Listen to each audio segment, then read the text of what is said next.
요한복음 강해 오늘은 23번째 말씀을 드리겠습니다. 지난주에 그 예수님께서 말씀하신 내용을 잠깐 살펴보면은 우리 성령의 역사로 거듭나고 또 영생을 얻은 사람들은 새로운 예배를 드리게 된다. 새로운 예배를 드리게 된다. 그래서 이 새 예배에 대한 말씀을 드렸는데, 이 새 예배는 첫째는 신령으로 드린다. 신령한 예배다.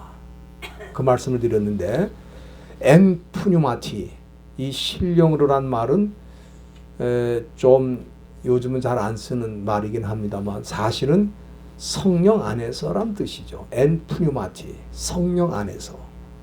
이 새 예배의 특징은 종교 의식이나 형식이 아니고 성령의 인도함으로 예배를 드리는 것을 말하는 것입니다. 우리 과거의 구약시대 유대인들은 그렇게 예배를 드리지 않았어요. 종교 형식을 따라 예배를 드렸어요. 그러나 성령으로 거듭난 사람들은 성령 안에서 성령의 인도함을 받고 성령의 지배를 받으면서 예배를 드리는데, 그것이 바로 진정한 예배, real worship, true worship, 진정한 예배라고 할 수 있겠습니다. 이 진정한 예배를 드릴 때, 우리가 성령 안에서 예배를 드릴 때 어떤 예배를 드리게 되느냐? 첫째는 찬송이 회복이 된다. 찬송이 회복이 된다. 시와 찬미와 신령한 노래로 오직 하나님께만 찬양을 드리게 된다. 우리가 성령의 인도함으로 예배를 드리지 않으면 찬송도 나를 위해서 부르고 내가 즐겁자고 부르고 찬송이 아니라 그냥 인간의 노래로 끝나게 됩니다. 성령의 인도를 받을 때 새 노래, 시와 찬미와 신령한 노래, 하나님을 기쁘시게 하는 찬양을 드릴 수가 있다. 두 번째는 우리가 이 성령 안에서 성령의 인도하심으로 예배를 드릴 때 우리 마음속에 감사가 넘치게 된다. 그래서 예배를 시작할 때부터 감사한 마음이 넘치고 예배를 드리는 동안에도 감사가 넘치고 끝날 때에도 감사가 넘쳐서 감사한 마음으로 이 자리를 떠나게 된다. 그것이 진짜 예배라는 거예요. 그래서 내가 하나님 앞에 진정한 예배를 드렸는지 아닌지는 어떻게 알 수 있느냐? 내 찬송이 회복이 됐느냐? 찬양을 정말 주님께서 기뻐하시기 때문에 드리고 있느냐? 또 내 마음에 감사가 넘치느냐? 이 성령께서 인도하실 때 그런 예배를 드리게 된다. 두 번째, 이 새 예배는 진정으로 드린다.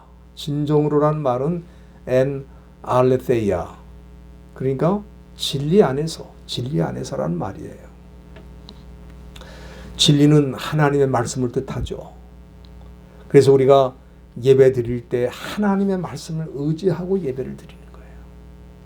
또 예배 드리는 동안에 진리의 말씀을 듣는 거예요. 이 말씀이 온전하게 선포되고 이 말씀을 분명히 깨우치고 우리가 이 자리를 떠날 때는 하나님의 말씀을 가지고 떠나는 겁니다. 다른 거 없어요. 내가 이 예배를 드리고 떠날 때 내가 간직한 말씀이 있느냐, 하나님이 내게 주신 그 말씀이 있느냐, 그 말씀을 붙들고 가면 그것은 진짜 예배가 되는 거고 아무것도 없다. 그저 목사님이 재미난 얘기 해주신 것밖에 안 남는다. 그러면은 우리 예배를 실패한 거죠. 우리가 이렇게 신령과 진정으로 예배를 드려야 되는 두 가지 이유를 말씀드렸죠. 첫째는 우리 하나님께서는 이렇게 예배하는 자를 찾으신다. 신령과 진정으로 예배하는 자를 찾으신다. 우리 하나님 이제 형식으로 예배 드리는 사람 찾지 않으세요. 그래서 종교 의식으로 예배를 드리는 사람 찾지 않습니다. 우리 하나님께서는 신령과 진정으로 예배 드리는 사람만 찾아요. 성령 안에서, 진리 안에서 예배를 드리는 사람만 찾는다. 우리 하나님께서 그런 사람을 찾기 때문에 신령과 진정으로 예배를 드려야 되고, 두 번째는 우리 하나님께서 영이시기 때문에 그 예배를 드려야 됩니다. 그렇게 우리 하나님께서 영이라고 하는 것은 우리는 하나님을 예배할 때 보이는 우상을 가지고 예배를 드리는 거 아니에요. 모든 종교들이 우상을 가지고 예배를 드려요. 심지어 가톨릭도 우상을 만들어서 예배를 드려요. 또 심지어 개신교 프로테스탄 처치, 개신교인들도 교회라는 우상을 가지고 예배를 드려요. 그러나 우리는 영이신 하나님이기 때문에 신령과 진정으로 예배를 드리는 것이고, 또 우리 하나님이 영이라고 하는 것은 우리 하나님께서는 이제는 성전이 아니라 어디든지 계신다 이 말이에요. 사도행전 17장 24절에 보면은 사도 바울이 신전을 많이 세워놓고 신을 섬기는 그 아테네 사람들에게 뭐라 그랬습니까? 예? 하나님은 사람이 지은, 손으로 지은 성전에 계시지 않는다 그랬어요. 사람이 손으로 지은 성전에 계시지 않는다. 그렇기 때문에 여러분들 초대교회 성도들은 더 이상 화려한 예루살렘 성전에 가서 예배드리지 않고 어디 가서 예배를 드렸어요? 마가의 다락방, 초라하지만 좀 비좁지만 그 마가의 다락방에서 성령 안에서 진리 안에서 예배를 드린 거예요. 또 고넬료라는 사람은 어디서 예배를 드렸습니까? 자기 집에서 예배를 드렸어요. 말씀을 가지고, 그리고 성령의 역사를 경험하면서 예배를 드린 거예요.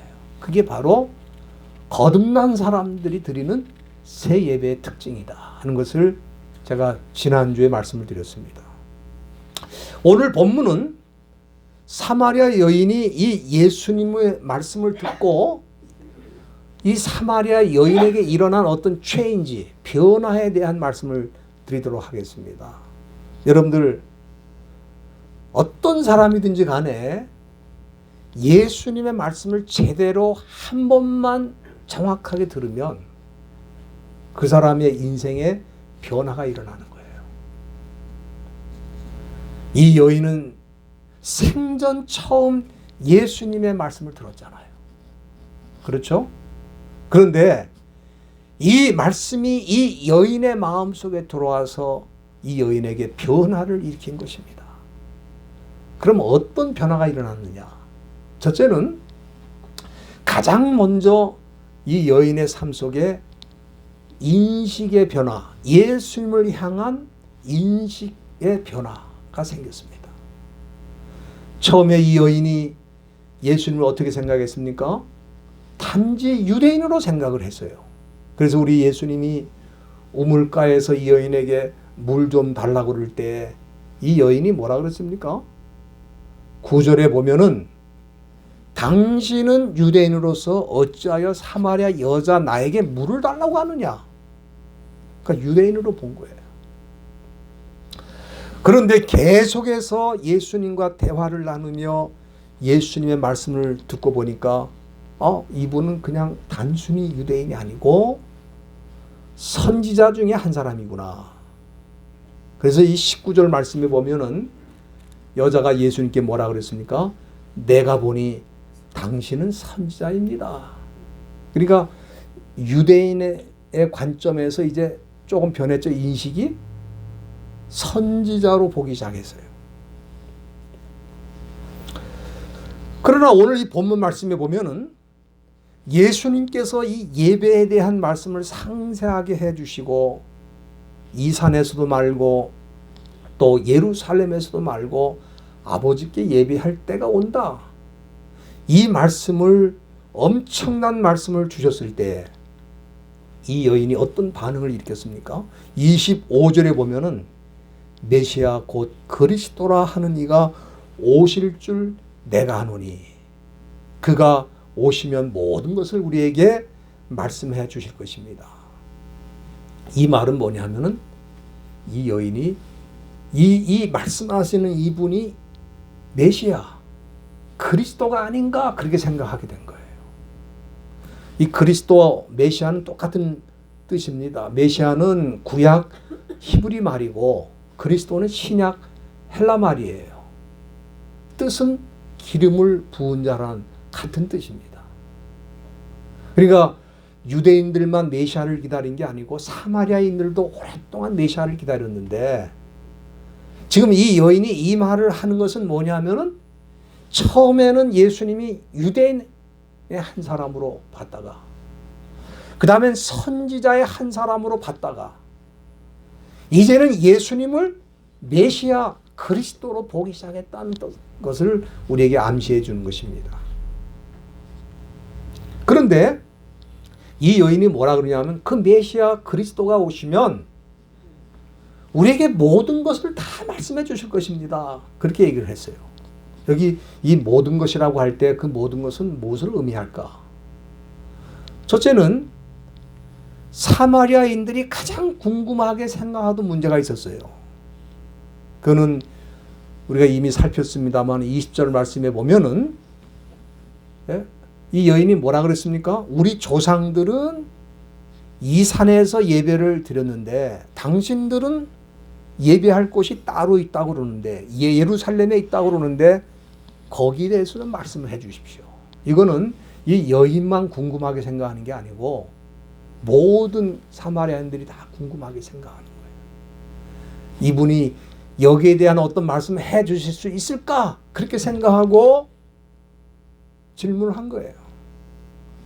그때 우리 예수님께서 아주 명확하게 답을 주셨습니다. 그건 뭡니까? 이 산에서도 말고 예루살렘에서도 말고 아버지께 예배할 때가 온다 그랬어요. 놀라운 말씀이죠. 어느 장소에 가서 예배를 드려야 되느냐 그렇게 물어볼 때에 예수님은 장소가 아니다. 예배할 때가 온다. 예배할 때가 온다. 이 여인의 이 말씀을 듣고 충격을 받았어요. 왜? 그 어떤 사람이 그리심산에서 예배를 드리면 안 되고 예루살렘에서도 예배를 드리면 안 되고 누가 그렇게 말할 수 있어요? 사마리아인이라면 무조건 그리심산에 가고 유대인들이라면 무조건 예루살렘에 가서 예배를 드리는데 누가 거기 가서 예배를 드리지 말라고 얘기를 할 수가 있겠어요? 그리고 엄청나게 예배할 때가 온다고 말씀하셨기 때문에 이 여인은 인식이 달라진 거예요. 혹시 이분이 메시아가 아닌가? 그때 우리 예수님께서 바로 네가 기다리고 있는 그 메시아라고 말씀하셨어요. 그리고 두 번째, 이 모든 것을 다 말해준다고 할 때 이 모든 것 안에는 구원에 관한 말씀을 포함하고 있다고 봅니다. 여러분들 14절에 보면은 우리 예수님께서 이 여인에게 뭐라고 하셨습니까? 내가 주는 물을 먹는 사람은 영원히 목마르지 아니하고 나의 주는 물은 그 속에서 영생하도록 솟아나는 샘물이 된다. 이 말씀은 예수님께서 나를 믿게 된다면 영생을 얻게 될 것이다. 영원히 솟아나는, 영원히 살려주는 생명을 얻게 될 것이다. 우리가 그걸 조회라고 그럽니다. 생물학적인 생명이 아니고 영원한 생명을 얻게 된다. 그래서 이 여인이 이분은 틀림없이 메시아임에 틀림없다. 왜? 예배에 관한 것도 정확하게 말씀하시고 또 영생을 주시는 분이라고 말씀하시는 것을 볼 때 이분은 메시아다. 그래서 26절에 보면은 내게 말하는 내가 바로 그로라. 다시 말하면 바로 내가 메시아다. 그렇게 대답을 하신 거예요. 우리가 그 hit the nail이라는 말이 있어요. hit the nail. 못을 쳐라. 우리가 이 그 못을 박을 때에 나무 판자를 아무리 두들겨도 못이 안 박히는 거예요. 못 대가리를 정확하게 쳐야 못이 들어가는 거예요. 망치로 나무 판자를 아무리 쳐보세요. 못이 들어가나. 무슨 얘기냐 하면은 우리 예수님께서는 말씀을 통해서 이 여인의 그 마음에 말씀의 못을 정확하게 박으신 거예요. 저는 이것이 선교의 핵심이라고 생각하는데, 선교는 예수님이 누구이신지 정확하게 보여주는 사역을 선교라 그러는 거예요. 그래서 우리가 선교한다 그럴 때 일반적으로 어떤 분들이 선교지를 방문한 것도 선교라 그러고, 또 선교지에 가서 뭘 나눠준 것도 선교라 그러고, 물론 그것이 선교에 도움이 될 수는 있어요. 그러나 그게 선교는 아닙니다. 선교는 뭐예요? 예수님이 누구이신지 그 마음에 정확하게 소개를 해주고 인식을 시키는 거예요.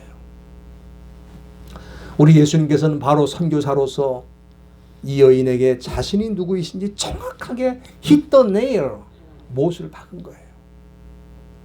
그래서 이 여인은 예수님의 말씀을 듣고 첫 번째로 어떤 변화가 일어나느냐, 예수님에 대한 인식이 변화된 거예요. 오늘날에도 많은 사람들이 예수님에 대해서 훌륭한 분입니다, 훌륭한 선생입니다, 성자입니다, 예수님에 대해서 이런저런 표현을 쓰는데 예수님을 메시아로, 그리스도로 영접하지 않아요. 알고 있어요. 그러나 예수님을 그렇게 인정하지 않아요. 그러나 예수님의 말씀이 정확하게 사람들 마음속에 들어가면 제일 먼저 일어나는 변화가 예수님에 대한 인식의 변화라는 것을 이 사마리아 여인의 변화를 통해서 우리는 배울 수가 있는 것입니다. 두 번째는 이 여인이 예수님의 말씀을 듣고 어떤 변화가 일어났느냐 할 때 단지 인식의 변화만 일어난 게 아니에요. 예수님에 대한 인식의 변화만 일어난 게 아니고 삶의 변화가 일어났어요. 삶의 변화. 여러분들 여기 28절 본문에 보면은 여자가 물동이를 버려두고 동네에 들어가서 사람들에게 뭐라고 했습니까? 나의 행한 모든 일을 내게 말한 사람을 와보라. 이는 그리스도가 아니냐? 이는 그리스도가 아니냐? 이렇게 외쳤습니다. 이것은 예수님에 대해서 인식이 변화된 사람은, 다시 말하면 예수님이 그리스도고 메시아라는 것을 인정하고 그분을 영접한 사람에게는 삶의 변화가 일어나는데, 그 삶의 변화 중에 핵심이 뭐냐면은 내가 만난 예수님을 전하는 삶을 살게 된다, 그런 얘기입니다. 저는 그래서 이 여인이 선교사의 삶을 살게 된 것이라고 저는 말하고 싶습니다. 우리가 선교사 그러면은 일반적으로 멀리 가서 복음을 전하는, 문화를 넘어서 지역을 넘어서 먼 데 가서 복음을 전하는 사람을 먼저 떠오르게 되는데, 이 여인은 선교사의 삶이 어디서 시작됐느냐? 여기 28절 중간에 보면 동네에 들어가서 그랬잖아요. 이 사마리아라는 이 동네가 바로 자기 선교지야. 자기 선교지야.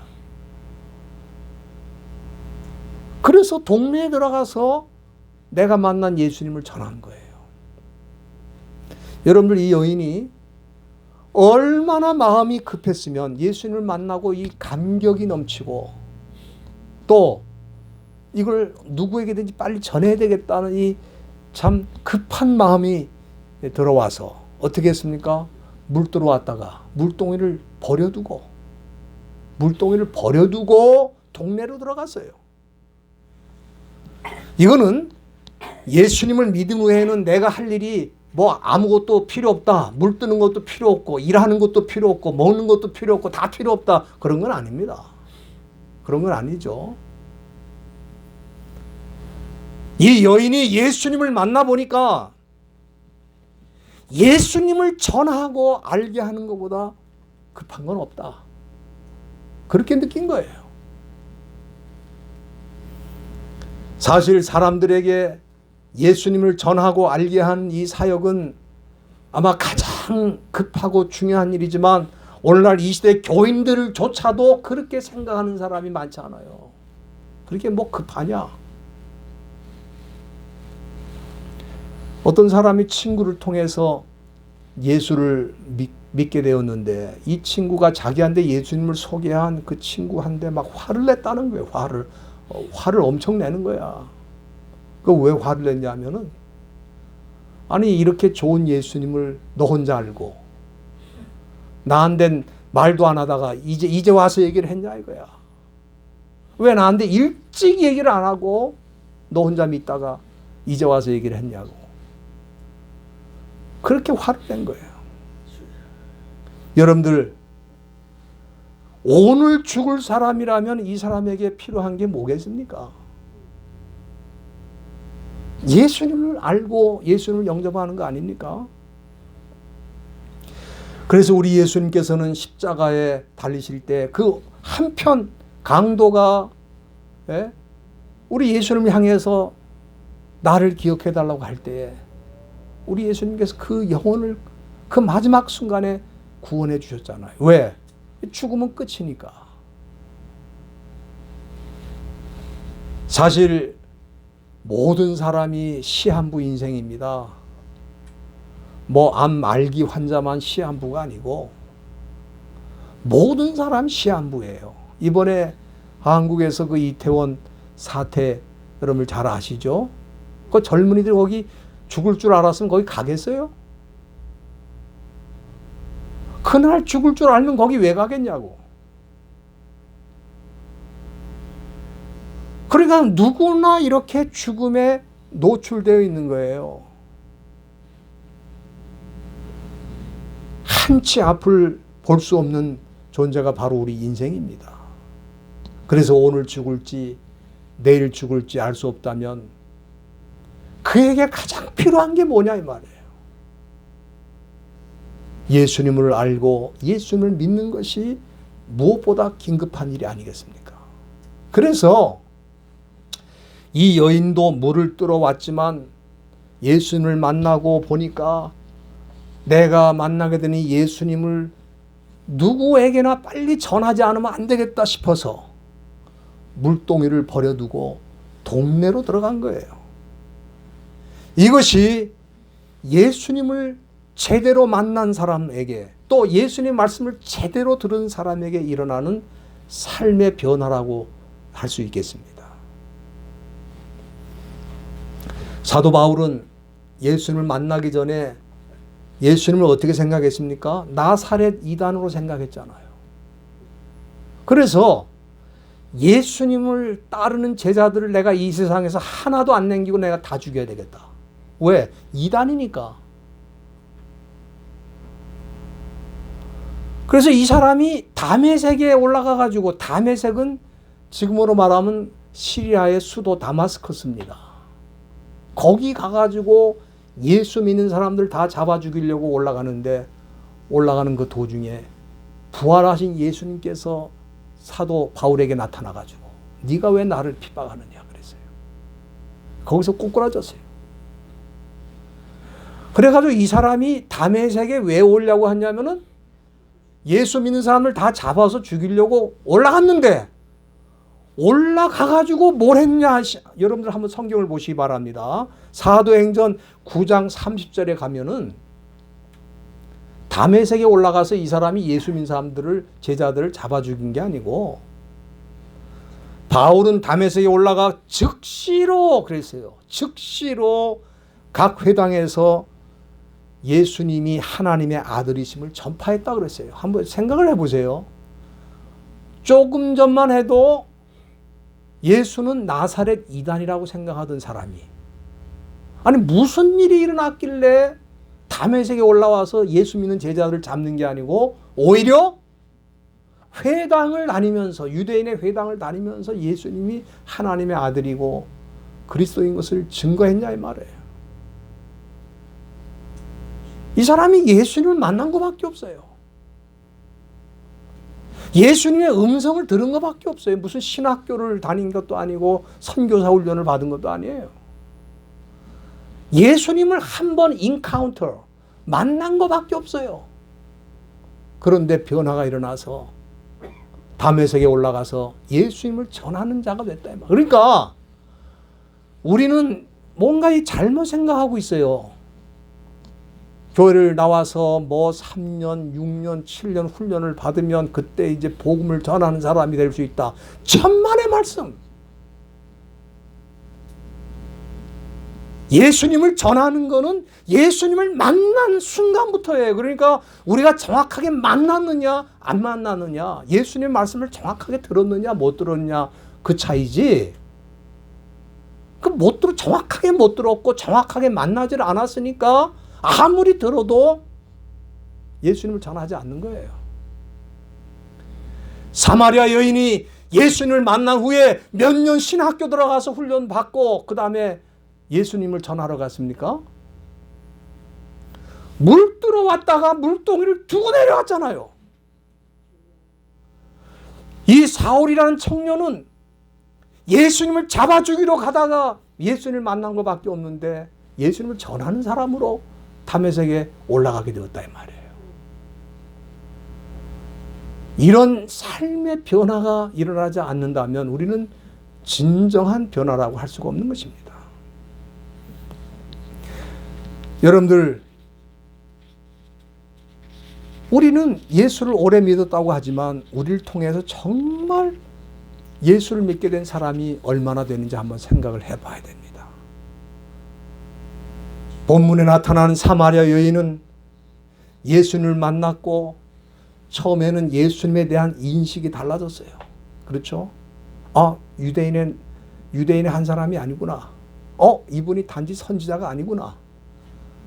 이분이 우리가 기다리던 메시아구나. 이 인식이 달라졌어요. 그런데 거기서 끝난 게 아니고 행동의 변화가 온 거예요.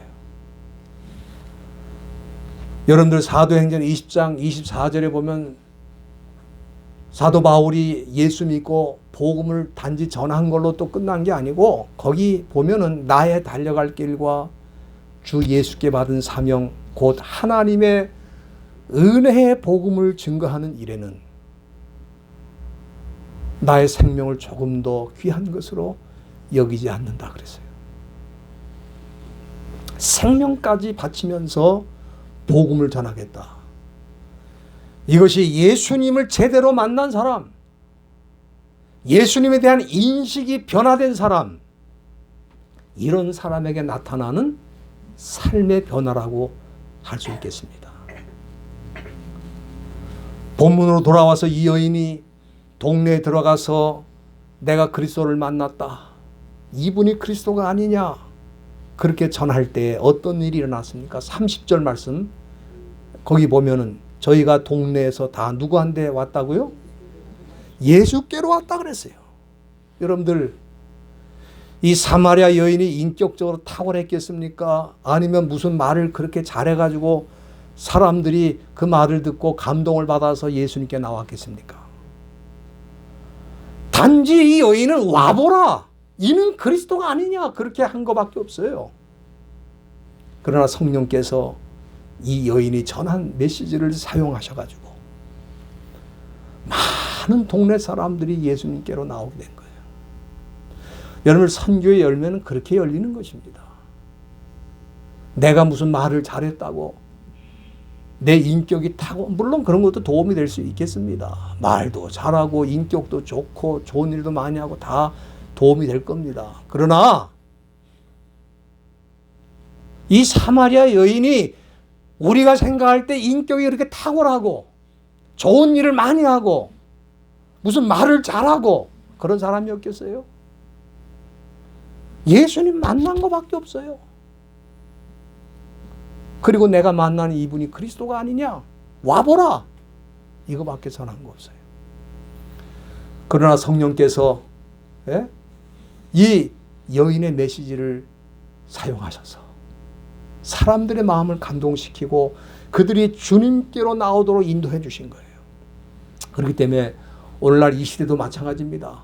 주 1세기에 역사하셨던 성령님은 지금 21세기니 성령님이 달라지셨어요? 변질이 되셨습니까? 그때 역사하시던 성령님은 지금도 역사하시는 거예요. 어떻게 보면 지금이야말로 가장 어려운 선교의 시대입니다. 웬만하면 안 믿으려고 그래요. 믿는다고 하는 사람도 도망을 가는 시대입니다. 웬만하면 안 믿으려고 그래요. 또 조직적으로 방해하고 국가적으로 방해하고 이 복음을 전하는 것을 얼마나 방해하는 세력이 날뛰고 있는지 정말 어려운 시대입니다. 그러니까 우리는 가만히 있어야 되느냐? 그렇지 않다 이 말이에요. 이 여인처럼 가서 전하면 나머지는 성령님이 해결해 주시는 거예요. 그래서 이 여인이 예수님을 만났을 때 어떤 변화가 일어났느냐? 예수님에 대한 인식의 변화가 일어났고, 두 번째는 삶의 변화가 일어나서 사마리아에서 선교하는 삶을 살게 된 놀라운 일이 일어났는데, 저와 여러분들이 예수를 만난 사람으로서 우리에게도 이런 삶의 변화가 일어나기를 간절히 주의 이름으로 부탁드립니다. 기도하시